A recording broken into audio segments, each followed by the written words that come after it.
நம்ம எப்பவுமே எந்த ஒரு காரியம் செய்யறோம் அப்படின்னா நாள் கிழமை பார்ப்போம், சகுனம் பார்ப்போம். வெளியில ஒரு முக்கியமான விஷயத்துக்கு நம்ம கிளம்பி போகும்போது நம்மளை எது கிராஸ் பண்ணுது அப்படின்றத பார்த்துட்டு தான் அடுத்த அடியே நம்ம வந்து எடுத்து வைப்போம்.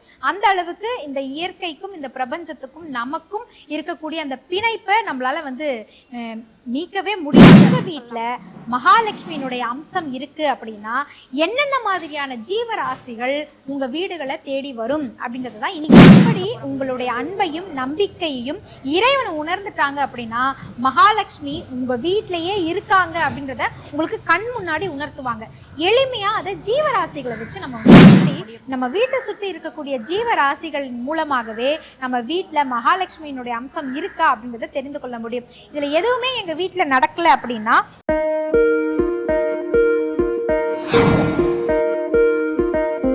இந்த பதிவை பார்த்துட்டு மறக்காம லைக் அண்ட் ஷேர் பண்ணி சப்ஸ்கிரைப் பண்ணுங்க.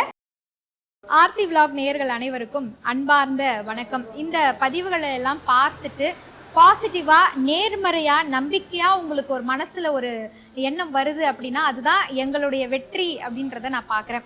தொடர்ந்து பல ஜோதிட ஆலோசகர்களுடைய வார்த்தைகளையும் நீங்கள் கேட்டுட்டு வரீங்க. ஒரு சில ஆலயங்களையும் நம்ம பார்த்துக்கிட்டு வரோம். வீட்டில் செய்ய வேண்டிய வழிபாடு முறைகளையும் முக்கியமாக நம்ம வந்து பார்த்துக்கிட்டு வரோம். நம்ம எப்போவுமே எந்த ஒரு காரியம் செய்கிறோம் அப்படின்னா நாள் கிழமை பார்ப்போம், சகுனம் பார்ப்போம். வெளியில் ஒரு முக்கியமான விஷயத்துக்கு நம்ம கிளம்பி போகும்போது நம்மளை எது கிராஸ் பண்ணுது அப்படின்றத பார்த்துட்டு தான் அடுத்த அடியே நம்ம வந்து எடுத்து வைப்போம். அந்த அளவுக்கு இந்த இயற்கைக்கும் இந்த பிரபஞ்சத்துக்கும் நமக்கும் இருக்கக்கூடிய அந்த பிணைப்பை நம்மளால வந்து நீக்கவே முடியாது அப்படின்னு சொல்லலாம். அப்படிதான் நம்ம வெளியில கிளம்பும் பொழுது பசு மாடு வந்துருச்சு அப்படின்னா ஆஹா நல்ல சகுனமா இருக்கு, நம்ம போற காரியம் வெற்றி தான் அப்படின்னு நம்ம வந்து நினைப்போம். அதே மாதிரி வீட்டுக்குள்ள இறையம்சம் இருக்கா அப்படின்றத தெரிஞ்சுக்கிறதுல அவ்வளவு நம்ம வந்து முக்கியத்துவம் செலுத்துவோம். ஏன்னா வீட்டுல வந்து துர்நாற்றம் அடிக்காம பார்த்துக்குவோம், சுத்தமா வச்சுப்போம், எப்பவுமே வாசமா வச்சுப்போம். அப்பதான் வந்து நம்ம வீட்டுல மகாலட்சுமியினுடைய அம்சம் இருக்கும். லட்சுமி நம்ம வீட்டுல வந்து வாசம் செய்வாள் அப்படின்றத நம்ம எல்லோருமே தெரிந்த ஒரு விஷயமா இருக்கு. அப்படிப்பட்ட ஒரு பதிவை தான் இன்னைக்கு நம்ம வந்து பார்க்க போறோம். உங்க வீட்டுல மகாலட்சுமியினுடைய அம்சம் இருக்கு அப்படின்னா என்னென்ன மாதிரியான ஜீவராசிகள் உங்க வீடுகளை தேடி வரும் அப்படின்றத தான் இன்னைக்கு நம்ம தெரிஞ்சுக்க போறோம். இந்த ஜீவராசிகள் உங்க வீட்டை தேடி வருது அப்படின்னா உங்க வீட்டுல மகாலட்சுமி கடாட்சமும் மகாலட்சுமி அம்சமும் இருக்குன்னு அர்த்தம். அது என்னென்ன ஜீவராசிகள்னு ஒன்னொன்னா பார்த்துடலாமா? வாங்க பார்க்கலாம். ஸோ ஒவ்வொருத்தர் வீட்லேயுமே மகாலட்சுமியினுடைய அம்சம் இருக்கணும் அப்படின்னு தான் எல்லோருமே ஆசைப்படுவோம். அதற்காக நம்ம என்னென்ன பிரார்த்தனைகள் செய்கிறோம், என்னென்ன மாதிரியான வழிபாடுகள்லாம் செய்கிறோம், வீட்டை எப்படியெல்லாம் தூய்மையாக வச்சுக்கலாம், எந்தெந்த பொருள்களெல்லாம் வாங்கி வந்து வீட்டில் வைக்கலாம், வீட்டில் இருக்கக்கூடிய பூஜை அறைகளில் மகாலட்சுமி அம்சம் நிறைஞ்சிருக்கிறதுக்கு என்ன மாதிரி மங்கள பொருள்கள்லாம் வைக்கலாம் அப்படிங்கிறதெல்லாம் பார்த்து பார்த்து பார்த்து நம்ம வந்து செய்கிறோம் இல்லையா? அப்படி உங்களுடைய அன்பையும் நம்பிக்கையையும் இறைவனை உணர்ந்துட்டாங்க அப்படின்னா மகாலட்சுமி உங்கள் வீட்டிலேயே இருக்காங்க அப்படின்றத உங்களுக்கு கண் முன்னாடி உணர்த்துவாங்க. எளிமையா அதை ஜீவராசிகளை வச்சு நம்ம வந்து தெரிஞ்சுக்க முடியும்.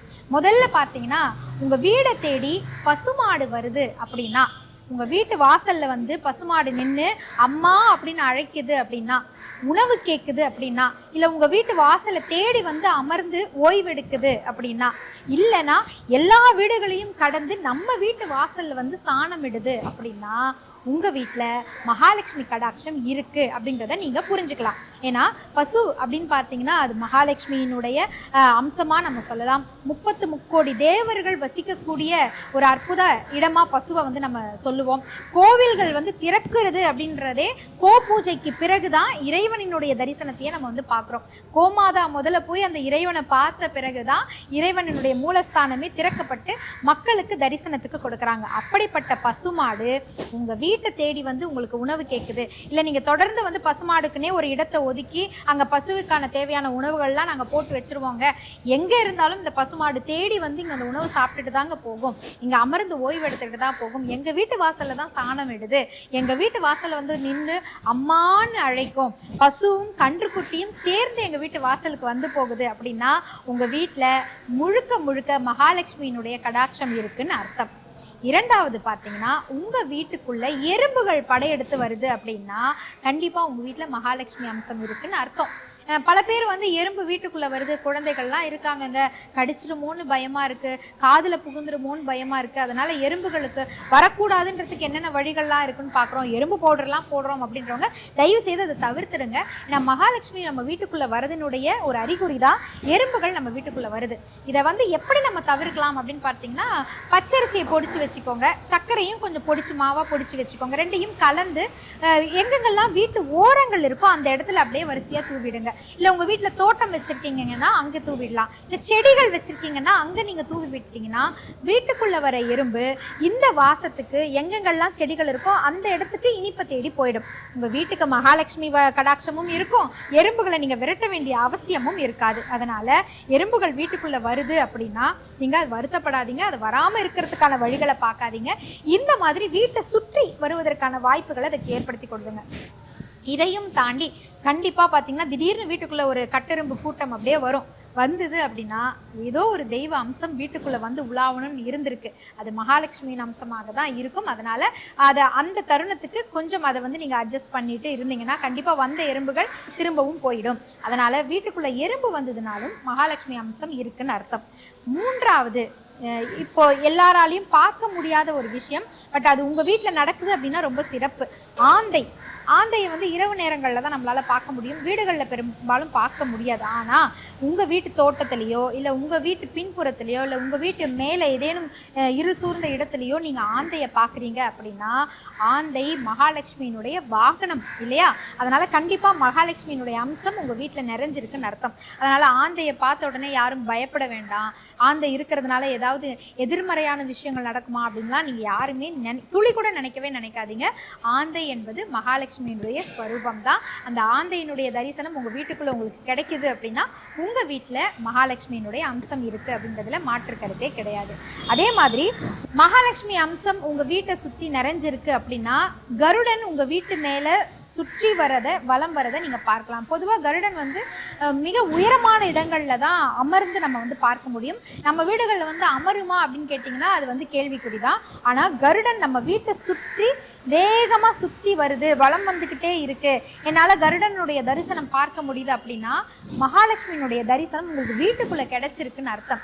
இறையருள் அங்கே வீட்டுக்குள்ளே இருந்தாதான் அந்த இறையருளை தேடி அந்த நேர்மறை ஆற்றலாகிய கருடனை வந்து ஈர்த்து கண்டிப்பாக அந்த கருடன் நம்ம வீட்டை சுற்றி வருது. அப்படி கருடனுடைய தரிசனம் உங்களுக்கு கிடைச்சது அப்படின்னா நிச்சயமாக உங்கள் வீட்டில் மகாலட்சுமியினுடைய அருளும் ஆசிகளும் இருக்குன்னு அர்த்தம். அதே மாதிரி நிறைவாக சிட்டுக்குருவிகளும் பச்சை கிளியும், இந்த பச்சை கிளிகளினுடைய தரிசனம் உங்களுக்கு கிடைக்குது. என் வீட்டை சுற்றி நிறைய பச்சை கிளி உட்காருந்துங்க, மரத்துலலாம் ஒரே பச்சை கிளியினுடைய சத்தமாகவே இருக்குங்க, எங்கள் வீட்டு மேலே எப்போ பார்த்தாலும் கிளியினுடைய கீச்சல் குரல் வந்து என்னால் கேட்டுக்கிட்டே இருக்க முடியுதுங்க அப்படின்னா உங்கள் வீட்டில் மகாலட்சுமியினுடைய சக்தி இருக்குன்னு அர்த்தம். அதுக்காக வீட்டில் கிளி இருந்தால் மகாலட்சுமியினுடைய அம்சம் கிடைக்கும்ன்றதுக்காக கிளியை வாங்கி கூண்டுக்குள்ளே அடைச்சி வைக்கிறதோ, கிளியை நான் வளர்க்குறேன் அப்படின்னு சொல்லிட்டு வீட்டுக்குள்ளே அதுக்கு ஒரு தடைகள்லாம் ஏற்படுத்தி வைக்கிறதோ, இந்த மாதிரி விஷயங்கள்லாம் செய்யவே செய்யாதீங்க. உங்கள் வீட்டில் மகாலட்சுமி அம்சம் இருந்ததுன்னா நீங்கள் எதுவுமே செய்ய வேண்டாம், தானாகவே அந்த பறவைகள் வந்து நம்ம வீட்டை தேடி வரும். அந்த கிளிகளுக்கு நீங்கள் உணவு வேணால் கொடுக்கலாம். உங்கள் வீட்டு மொட்டை மாடி மேலே வந்து கிளிகளுக்கு இல்லை குருவிகளுக்கு நீங்கள் உணவிடுற வழக்கம் இருக்குது அப்படின்னா உணவு வைங்க.